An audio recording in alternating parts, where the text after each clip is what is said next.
this idea that, if you're not feeling it, it's not bothering you. And I think that's a, concept that, if you say it that way, it sounds rather silly.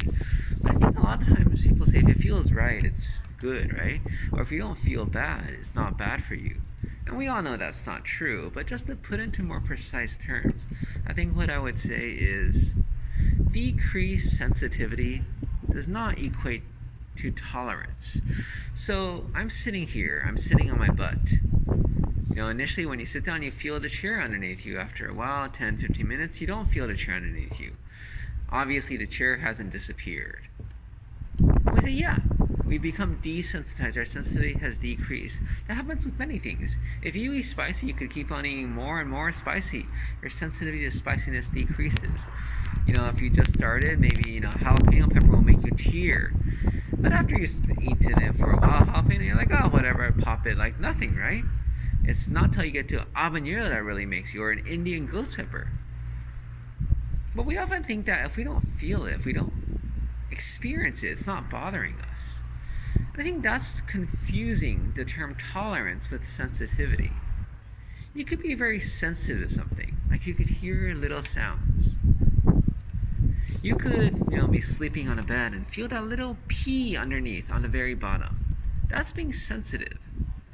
Tolerance is not bothering you. Tolerance is when you could drink a lot of alcohol, like that would kill literally some other people, and you'll be fine.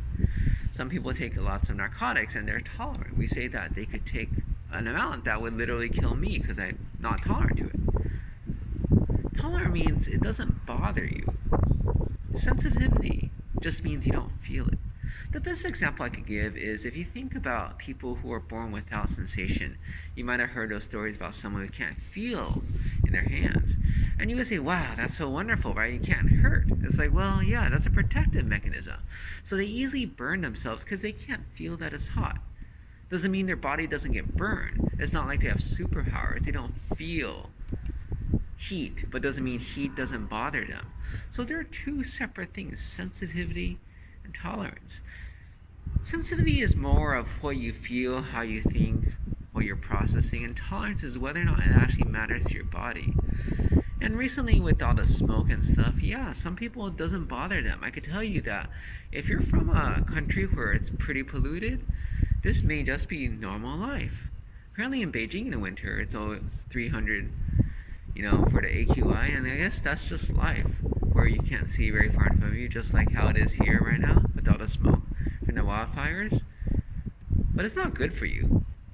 We know they have higher incidence of asthma, lung cancer. It's bad for your lungs. They just have decreased sensitivity. And that's what we have to worry about, because for most of us, we become less sensitive to sort of everything the more we get exposed. Initially, I may have been coughing with that 300 AQI, but after a while, I just sort of get used to it and my body sort of handles it. Not to say my body is tolerant to it, as in it's fine for me. It's still bad for me. But we don't feel it anymore. If you remember the story of the frog, and how do you boil a frog? Well, you can't throw it in boiling hot water, it's just going to jump right out. You just slowly warm it to water, and it's like, oh, nice relaxing hot bath, and I felt like it's boiled because by then it's too late. It's already so relaxed it doesn't jump out, and the water by that time is boiling it. It's harmful, but it's not feeling it, it's not sensitive. So decreased sensitivity, saying you don't feel something, is not the same as tolerance, which is your body is not affected by it.